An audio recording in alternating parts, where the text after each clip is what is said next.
ثم جعلناک علی شریعۃ من الامر، اے نبی علیہ السلام بنی اسرائیل کے بعد ہم نے آپ کو ایک پختہ دین کے اوپر حکم دے کر بھیجا، فاتبعها، تو اے نبی آپ اس کی پیروی کریں شریعت کی جو ہم نے آپ پہ نازل کی ہے، ولا تتبع اهواء الذین لا يعلمون، اور اے نبی صلی اللہ علیہ وآلہ وسلم جو لوگ اپنی خواہشات کی پیروی کر رہے ہیں آپ نے ان کے پیچھے نہیں چلنا، آپ نے اللہ کی وحی کے پیچھے چلنا ہے۔ نبی کو بھی حکم ہے کہ انہوں نے اللہ کی وحی کے پیچھے چلنا ہے، تو باقی کس کھاتے میں؟ قرآن میں 3 دفعہ یہ آیت آئی ہے، سورہ یونس میں، سورۃ الانعام کے اندر، سورہ الزمر کے اندر۔ قل انی اخاف ان عصیت ربی عذاب یوم عظیم، اے نبی تم فرماؤ کہ مجھے تو خود ڈر ہے اس بات کا کہ اگر میں نے بھی اللہ کی نافرمانی کی تو بڑے دن کا عذاب مجھے بھی آ پکڑے گا۔ کس نے؟ نبی صلی اللہ علیہ وسلم۔ یہ باتیں اس لیے کہلوائی گئی، حالانکہ نبی علیہ السلام تو اللہ کے محبوب ہیں، صرف اس لیے کہلوائی گئی کہ تاکہ بعد میں کوئی بندہ تکبر کے ساتھ معاملات کو کلیم نہ کرنا شروع کر دے کہ جی یہ بزرگوں تو نماز کی ضرورت ہی نہیں، اللہ تک پہنچ چکے نا۔ لوگ کہتے ہیں نا، کہتے ہیں جی نماز تو اللہ تک پہنچنے کے لیے چاہیے، تو جو اللہ تک پہنچ چکے ہیں انہوں نمازہ معاف نہ۔ یہ اس لیے یہ باتیں بتائی گئی تاکہ کوئی تکبر کا جملہ نہ بولے، ڈرتا رہے۔ میں نے کئی دفعہ عرض کیا کہ آپ دیکھیں شیخ عبد القادر جیلانی رحمہ اللہ کی طرف کتنا بڑا جھوٹ منسوب کیا گیا، وہ قصیدہ غوثیہ ایک، جس کے اندر لکھا ہے تمام اولیاء کی گردن پہ میرا پاؤں ہے۔ سر یہ جو جملہ ہے نا کہ تمام اولیاء کی گردن پہ میرا پاؤں ہے، یہ کوئی مسلمان نہیں بول سکتا، ولی تو چھوڑ دیں، یہ شیخ عبد القادر جیلانی پہ جھوٹ باندھا گیا، انہوں نے نہیں کہیں کہا، یہ قصیدہ غوثیہ ہے ہی جھوٹ ہے، انہوں نے نہیں لکھا۔ اللہ کا نیک بندہ تو ہر وقت ڈرتا رہتا ہے، وہ یہ فرعونی الفاظ یہ تو فرعون بولے گا کہ میرا لوگوں کے گردن پہ پاؤں ہے۔ کیا حضرت ابوبکر صدیق نے کہیں بولا ہے یہ کہ تمام صحابہ کی گردن پہ میرا پاؤں ہے؟ صحابہ کے سردار کون ہے؟ ابوبکر صدیق۔ یہ کہتے ہیں عبد القادر جیلانی اولیاء اللہ کے سردار ہیں۔ اگر وہ سردار ہیں تو اس قسم کا فرعونی جملہ بولیں گے کہ اولیاء کی گردن پہ میرا پاؤں ہے؟ استغفر اللہ۔ یہ جملہ بولتے ہی بندہ اپنے ایمان کی فکر کرے، یہ سب کا سب فراڈ ہے، یہ ہے ہی جھوٹ ہے، انہوں نے نہیں بولا۔ انہوں نے جو کچھ بولا ہے وہ میں آپ کو بتاتا ہوں۔ ان کو کسی نے آ کے بتایا کہ عبد القادر عید کا چاند نظر آ گیا، انہوں نے کہا میری عید تو اس دن ہوگی جس دن میں اپنا ایمان بچا کے قبر میں اتر جاؤں۔ سر جو اللہ کا ولی ہوتا ہے اس کو اپنی فکر لگی رہتی ہے، وہ اتنا اکڑ خون نہیں ہوتا کہ لوگوں کو کہتا پھرتا ہے، یہ سب جھوٹ ہے۔ اور جو انسان اپنا پیشاب نہیں روک سکتا کوئی جملہ بول سکتا ہے کہ تمام اولیاء کی گردن میں میرا پاؤں ہے؟ دنیا کا کوئی ولی، کوئی بزرگ اپنا پیشاب روک سکتا ہے؟ Not at all. اگر کوئی ہے تو آئیں، لائیں، ہمارے سامنے پیش کریں، پیشاب روک کے بتائے کوئی۔ انسان تو اتنا کسپرسی کیا حالت ہے۔ اسی لیے دیکھیں کہ آپ لوگ جب بیمار ہوتے ہیں آپ کو اٹھا کے ان کے پاس لے جاتے ہیں، اور یہ لوگ بیمار ہوتے ہیں تو یہ شفا انٹرنیشنل میں علاج کرا رہے ہوتے ہیں۔ آپ کے جب پیر صاحب بیمار ہوتے ہیں ان کو اسپتال نہ لے کے جایا کرو، ان کو بھی پھر کسی مزار پہ ہی لے جایا کرو نا، نہیں لے کے جاتے۔ یہ آپ کو انہوں نے چکر چلائے ہوئے سارے، ان کو پتہ ہے کچھ نہیں ہونا۔ میں تو جتنے بڑے بڑے ادھر دیکھتا ہوں نا، سب کے آپریشن ہاسپٹلس میں ہو رہے ہوتے ہیں، اور عام ہاسپٹل میں نہیں، آغا خان ہاسپٹل میں، شفا انٹرنیشنل میں، جدھر ہم لوگ تو ایک دن کی فیس نہیں دے سکتے۔ تو سر یہ تو بزرگ ہیں نا، یہ کیوں اسپتالوں میں علاج کراتے ہیں؟ یہ تو لوگوں کو پھوکے مار کے صحیح کر رہے ہوتے ہیں، اپنے آپ کو بھی ٹھیک کریں۔ اپنا پیشاب بند ہوتا ہے، اپنے گردے خراب ہوتے ہیں تو ٹھیک کریں نا پھوک مار کے۔ ڈاکٹروں کے پاس کیوں جاتے ہیں؟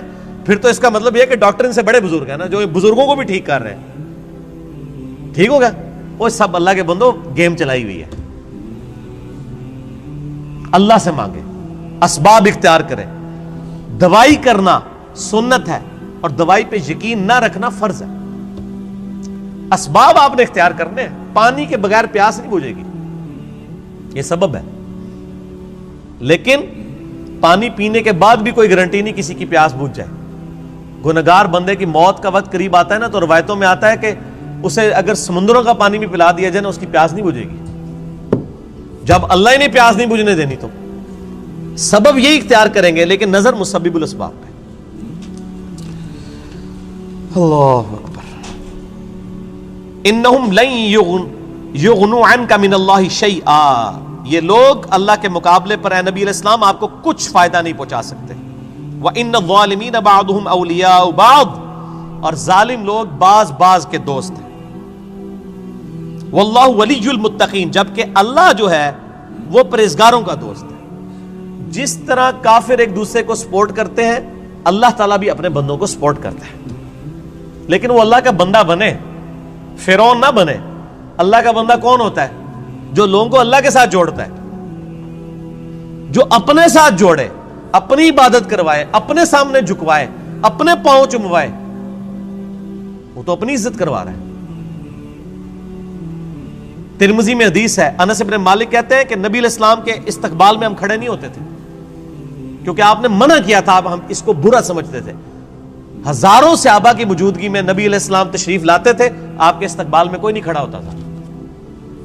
یہاں ایک چھوٹا سا یعنی لوگوں کا بنایا ہوا بزرگ جو لوگوں کے نذرانے پہ اپنی گاڑی چلا رہا ہوتا ہے، لوگوں کے نذرانے پہ اس کی گزر بسر ہو رہی ہوتی ہے، وہ کسی مسجد میں چلا جائے، لوگ کھڑے ہو کے نعرے مارنا شروع کر دیتے ہیں. اور کدھر نعرے مارے ہوتے ہیں؟ مسجد میں. گھر اللہ کا ہے، اور تعظیم کس کی ہو رہی ہے؟ اس مخلوق کی جو وہ نعرہ مارنے والوں کے چندے پہ چل رہی ہے. اسی لیے میں کہتا ہوں نا، لوگوں نے وہ گاڑیوں کے پیچھے لکھوایا ہوتا ہے نا، نگاہ مرشد. مرشد کو بھی چاہیے وہ اپنی گاڑی کے پیچھے لگوائے نذرانہ مریدین. آپ آج نذرانے بند کریں، ان کا تو کوئی سورس آف انکم ہی نہیں ہے. اکثریت کا کوئی سورس آف انکم نہیں ہے. نہ ان کے بچے پڑھے لکھے ہوتے ہیں، نہ یہ خود پڑھے لکھے ہوتے ہیں. ان کو 10,000 کی نوکری نہیں کہیں مل سکتی، لیکن سٹیٹس وہ روزانہ کے لاکھوں روپے خرچ کر رہے ہوتے ہیں. کہاں سے؟ آپ سے. تو صرف ان کو چاہیے نا، جب اپنی گاڑی میں بیٹھے تو گاڑی کے پیچھے لکھے مریدین کے نذرانوں کی برکت سے. آزا من فضل ربی تے نہ انہیں لکھنا تے نہ دے مرید نے لکھنا ہے. وہ تو توفیق نہیں کسی نے ہونی. اصل تو یہ ہونا چاہیے آزا من فضل ربی. تو اگر اتنے مریدین لکھ رہے ہیں نگاہ مرشد، تو پیر بھی لکھ دے نذرانہ مرید کی برکت سے، جو سچائی ہے. دوسرے والی تو ہے ہی جھوٹ ہے. نگاہ مرشد کے جس مرشد میں تسی پال رہے ہو، مرشد تو کس نے پال سکتا ہے؟ اللہ پال رہا ہے، اللہ دے رہا ہے. اللہ کافروں کو بھی دیتا ہے، اللہ مسلمانوں کو بھی دیتا ہے. اللہ جانوروں کو بھی دیتا ہے، اللہ درختوں کو بھی دیتا ہے. سب اللہ دینے والا ہے. اللہ طرف مارا ہے واللہ ولی المتقین، اللہ تعالیٰ پشت پناہ ہے پرہیزگاروں کا. ھذا بصائر للناس، یہ لوگوں کے لیے بصیرت افروز باتیں ہیں، آنکھیں کھولنے کے لیے. وَھُدًى وَرَحْمَةٌ لِّقَوْمٍ يُوقِنُونَ، اور ہدایت اور رحمت ہے یہ قرآن ان لوگوں کے لیے جو بات یقین کرنا چاہیں. جنہوں نے نہیں ماننی ان کے لیے قرآن میں کوئی ہدایت نہیں. ام حسب الذین اجترحوا السیئات ان نجعلهم كالذین آمنوا وعملوا الصالحات سواء محیاہم ومماتہم، کیا وہ لوگ جو برائیوں کا ارتکاب کرتے ہیں، کیا ہم ان کو ویسا ہی بنا دیں گے کہ جو ایمان لائیں اور نیک اعمال کریں، کہ یکساں ہو جائے دونوں کا جینا اور مرنا؟ نہیں. دنیا میں بھی بادشاہ جو ہوتے ہیں وہ اپنے تابع فرمان بندوں کو نوازتے ہیں، دشمنوں کو سزا دیتے ہیں. تو اللہ تعالیٰ ماتا ہے جو میرے ماننے والے ہیں وہ اور جو میرے نہ ماننے والے ہیں میرے نافرمان، ان کو میں برابر کر دوں گا؟ ان کی زندگی اور موت برابر ہوگی؟ نہیں. زندگی ہو سکتا ہے کافر کی بہتر ہو، لیکن مرنے کے بعد ایمان والے اور نیک عمل کرنے والے کے لیے آخرت میں اللہ کا انعام ہے. ساء ما یحکمون، کتنا برا حکم تم لگا رہے ہو اگر تمہارے دماغ میں کہیں یہ بات ہے کہ یہ لوگ برابر ہو سکتے ہیں. وَخَلَقَ اللَّهُ السَّمَاوَاتِ وَالْأَرْضَ بِالْحَقِّ، اور اللہ نے آسمان اور زمین کو پرپز فل پیدا کیا ہے. وَلِتُجْزَىٰ كُلُّ نَفْسٍ بِمَا كَسَبَتْ، تاکہ بدلہ دیا جائے ہر جان کو جو اس نے کمایا. وَهُمْ لَا يُظْلَمُونَ، اور کسی پہ ظلم نہیں ہوگا.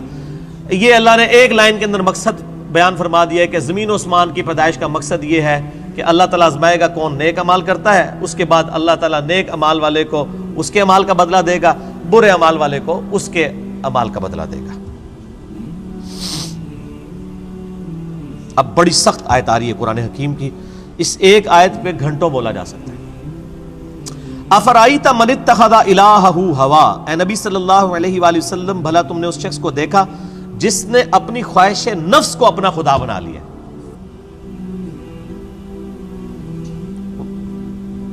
وَأَضَلَّهُ اللَّهُ عَلَىٰ عِلْمٍ، اور اللہ نے اس کے علم کے باوجود اسے گمراہ کر دیا. وَخَتَمَ عَلَىٰ سَمْعِهِ وَقَلْبِهِ، اور اللہ نے اس کے کانوں پر اس کے دل پر مہر لگا دی ہے، وجعل علی بصرہ اور اس کی آنکھوں پر غشاوہ پردہ ڈال دیا ہے۔ فمن یہدہ من بعد اللہ افلا تذکرون، تو بتاؤ اب اللہ کے بعد کون ہے جو اس کو ہدایت دے؟ کیا تم غور نہیں کرتے؟ جس کو اللہ گمراہ کر دے،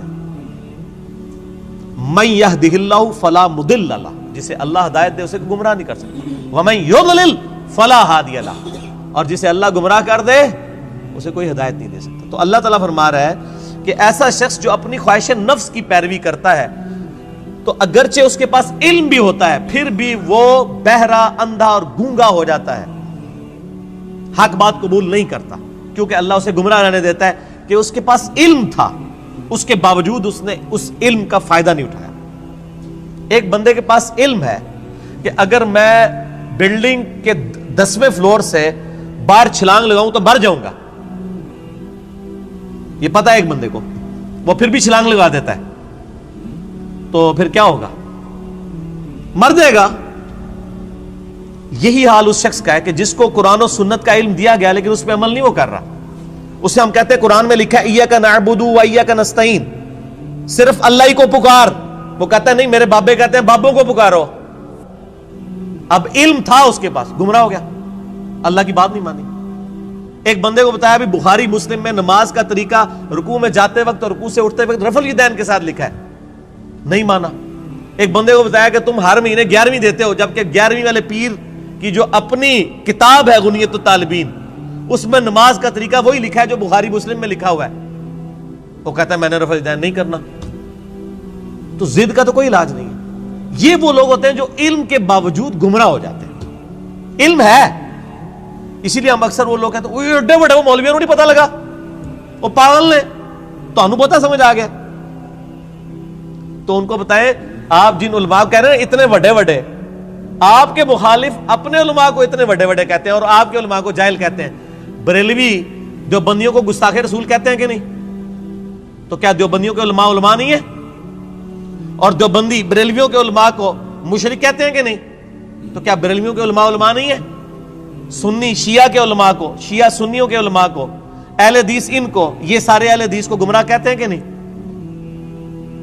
ہم کہتے ہیں شاید ساری صحیح کہہ رہے ہو، لگ ایسا ہی رہا ہے کہ آپ اپنے آپ کو کتاب و سنت کے سامنے پیش کرنے کے لیے تیار ہی نہیں ہو۔ اگر کسی کو بات پتہ چلے وہ اللہ کا شکر ادا کرے، جی میرے تک بات پہنچ گئی، مجھے اس سے کوئی غرض نہیں ہے کہ دنیا کیا کر رہی ہے، مجھے صرف اس چیز سے غرض ہے کہ میرے نبی نے کیا مجھے حکم دیا ہے صلی اللہ علیہ وآلہ وسلم۔ اور نبی جو امت کو دے کے گئے ہیں کوئی بابا نہیں دے کے گئے۔ حجۃ الوداع کے موقع پہ کیا فرمایا؟ میں اپنے بعد تم میں 2 چیزیں چھوڑ کے جا رہا ہوں، کیا 2 بابے، 2 مولوی، 2 شیخ القرآن، 2 بزرگ، 2 صوفی؟ نہیں، کہا اللہ کی کتاب، اس کے نبی کی سنت، اس کو پکڑو گے ہدایت پہ رہو گے، اس کو چھوڑ دو گے گمراہ ہو جاؤ گے۔ تو دین تو یہ ہے۔ ایک بندہ آپ کو قرآن سکھا تو رہا ہے لیکن خود قرآن پہ عمل نہیں کر رہا، تو اس کا قرآن کا سکھانا کیا ہے؟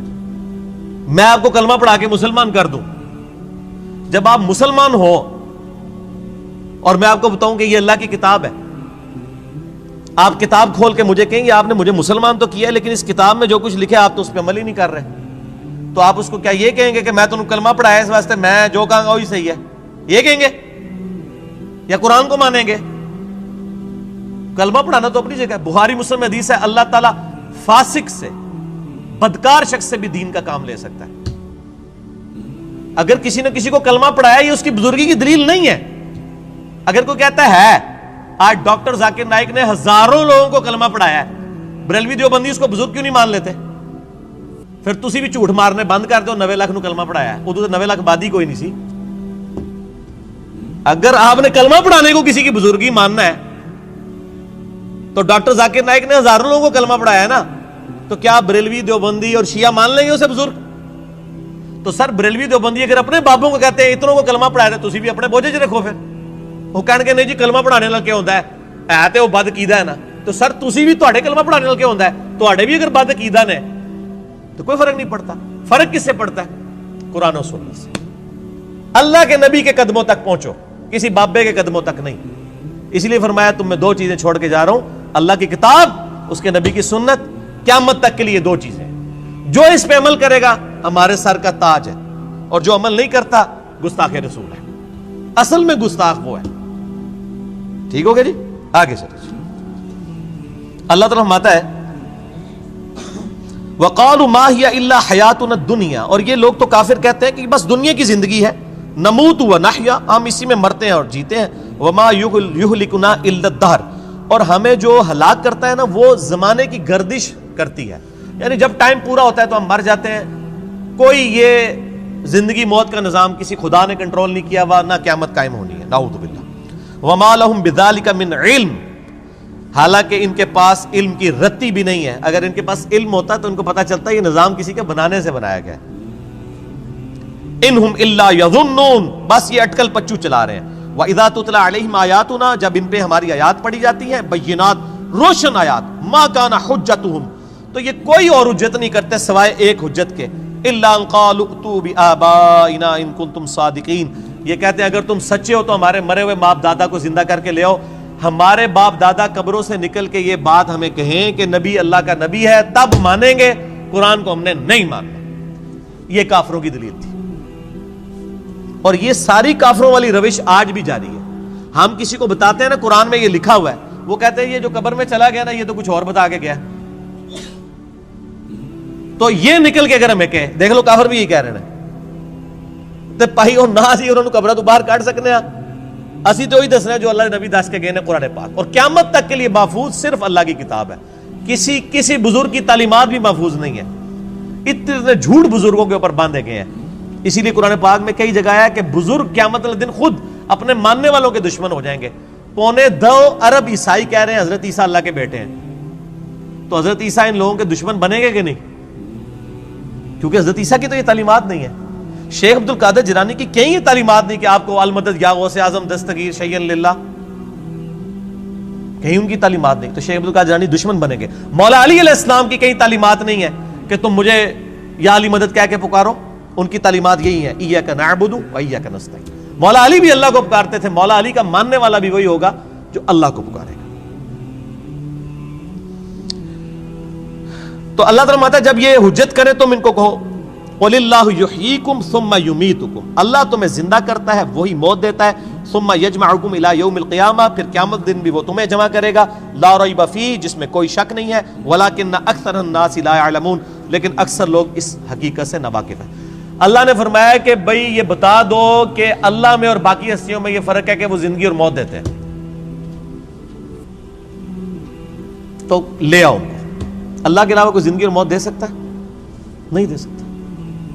اگر کوئی کیسا کہتا ہے کہ دے سکتا ہے، اور جناب کس کس قسم کے جھوٹ، یعنی انہوں نے، یعنی وہ جی شیخ عبد القادر جیلانی رحمۃ اللہ علیہ نے ایک ڈوبی ہوئی بارات جو ہے وہ مرنے کے اتنے سال بعد زندہ کر دی تھی۔ اللہ کے بندو توبہ کرو، قرآن پاک میں سورہ انبیاء کا پہلا رکوع ہے، 17واں پارہ پہلا صفحہ ہے۔ نبی صلی اللہ علیہ وآلہ وسلم کو کافر کہتے تھے، تم ہمیں یہ کہتے ہو نا اگلے نبیوں کے یہ معجزے کہ مردہ زندہ کرتے تھے، تم ہمیں مردہ زندہ کر کے بتاؤ پھر نبی مانیں گے۔ تو اللہ تعالیٰ نے فرمایا کہ ان سے فرما دو کہ معجزات اللہ کے پاس ہے، وہ کوئی معجزہ اس قسم کا نہیں۔ نبی صلی اللہ علیہ وسلم نے بھی کوئی مردہ نہیں کبھی زندہ کیا۔ حضرت عیسیٰ علیہ السلام کا قرآن میں ذکر آتا ہے کیونکہ ان کا معجزہ وہ تھا، ہمارے نبی کا معجزہ قرآن ہے، جیسا کہ موسیٰ علیہ السلام کا معجزہ عصا تھا۔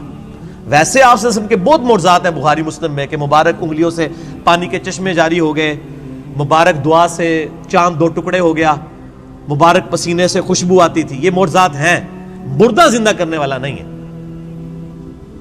تو یہ بعد کے لوگوں کے بارے میں آپ کلیم کر رہے ہیں کہ انہوں نے مردے زندہ کیے ہیں؟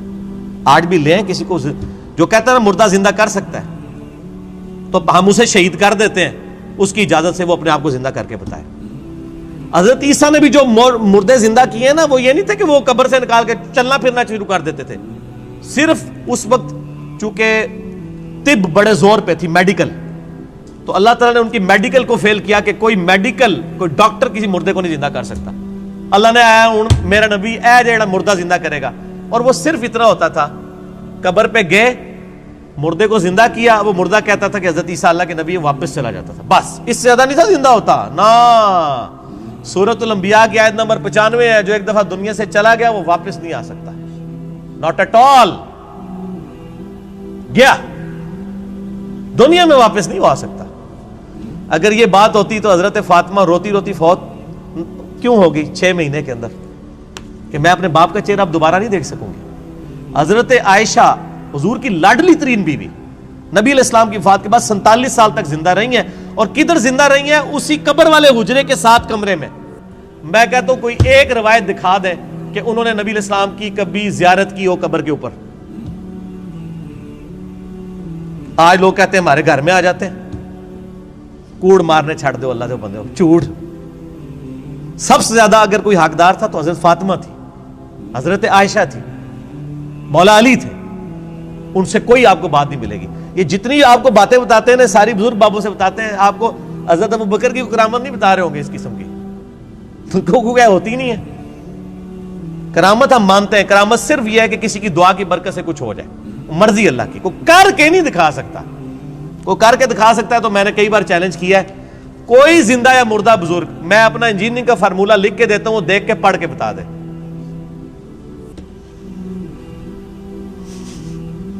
وہ جن کو چیلنج دے رہے ہوتے ہیں وہ کہتے ہیں نہیں یار نہیں پڑھ سکتے ہو. اللہ تو پڑھ سکتا ہے نا, میں اگر کوئی فارمولہ لکھوں اللہ تو پڑھ سکتا ہے نا. اگر آپ مانتے ہیں کہ اللہ ان کو پڑھاتا ہے, اللہ ان کو سب کچھ اللہ دیتا ہے, تو پڑھن نہ پھر. اور میں تو اس سے بڑی بات کرتا ہوں, ان کی آپ نمازیں سنیں, یہ نماز بھی صحیح نہیں پڑھتے ہوتے. میں نے کئی لوگوں کی نمازیں سنی ہیں, نماز غلط پڑھ رہے ہوتے ہیں. ایو النبیوں کو میں نے بتایا نا, ادھر ایک بہت بڑے پیر صاحب تھے جیل میں نام نہیں لیتا. ایک دن میں نے ان کی نماز سنی, ہم وہ بھی شغل ملے میں بیٹھ گئے نماز سنانے کے لیے. نماز میں پڑھ رہے السلام علیکہ ایھا النبیو. مرید ہزاروں ہیں جن کو انہوں نے جنت میں لے کے جانا ہے, نماز ایھا النبیو 25-30 بندوں کی موجودگی میں.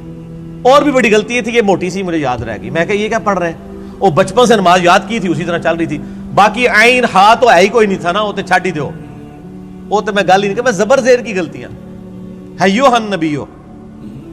اور یہ وہ ہیں جو کہہ رہے ہیں اسی جناب تہاڈا بیڑا تار دینا. نماز نہیں آتی, دعوے. میرے پاس کئی لوگ آتے ہیں نہیں وہ ہمارے سلسلے میں بیعت ہو جائیں. میں نے کہا آپ کا پیر مجھے صرف یہ 17 اذکار جو فرض نماز کے بعد کے ہیں نا وہ مجھے زبانی سنا دے, میں بیعت ہو جاؤں گا. آج تک دنیا کا کوئی پیر سامنے نہیں آیا. 17 اذکار ہیں فرض نماز کے بعد. لوگوں کو کتنے آتے ہیں؟ 4 یا 5. آیت الکرسی, تسبیح فاطمہ, اللہ اکبر, استغفر اللہ, اللہم انت السلام. تو گنتی مک جانی ہے 5 تو بعد. اے 17 اذکار لکھے ہوئے گرین کارڈ پہ جو نبی صلی اللہ علیہ وسلم کرتے تھے, دنیا کے کسی پیر کو نہیں آتے. وہ 24 اذکار بلو کارڈ پہ لکھے ہوئے ہیں جو صبح و شام کے اذکار ہیں نبی علیہ السلام کے. کتنی کتنی مشکل دعائیں ہیں بخاری مسلم میں, کسی پیر کو نہیں آتی ہیں. میں اس سے بڑا چیلنج کہتا ہوں یہ دیکھ کے پڑھ کے بتا دیں. یہ اتنی مشکل عربی ہے کہ جس نے پہلی دفعہ پڑھی ہو وہ اس کو ایک دفعہ پڑھ کے صحیح پڑھ ہی نہیں سکتا. ابھی تک تو سارے فیل ہوئے ہیں. تو پھر یہ کہنا کہ ہم لوگوں کو نبی علیہ السلام تک پہنچاتے ہو, تسی آپ تک پہنچے کوئی نہیں ہوئے اللہ دے بندے ہو. نبی علیہ السلام تک وہ پہنچا ہوا ہے جو نبی علیہ السلام کے طریقے پہ ہے, جو آپ نے فرمایا, جو آپ نے وظیفے بتائے ہیں. باقی تو آپ کے خود ساختہ چیزیں ہیں, وہ جس طرح ہندوؤں کے ماننے والے اپنے کو کرتے ہیں, آپ کے ماننے والے آپ کو سکھا رہے ہیں. نبی علیہ السلام کے ساتھ کوئی تعلق نہیں ہے. نبی صلی اللہ علیہ وسلم جو کچھ دے کے گئے وہ یہ موجود ہے اس میں, وہ اس قرآن کے اندر ہے. باقی سب کچھ آپ کے بابوں نے آپ کو دیا, اس کا دین سے کوئی تعلق نہیں. ٹھیک ہو گیا جی. اور ویسے بابوں کے اوپر کوئی ناراض بھی نہیں ہونا چاہیے, کیونکہ سارے ایک دوسرے کے بابوں کو نہیں مانتے. جب سارے ایک دوسرے کو نہیں مان رہے ہیں تو ہم کہہ رہے ہیں سارے ٹھیک کہہ رہے ہو, کسی کے بھی نہ مانو, ایک بندے کو اپنا امام بناؤ.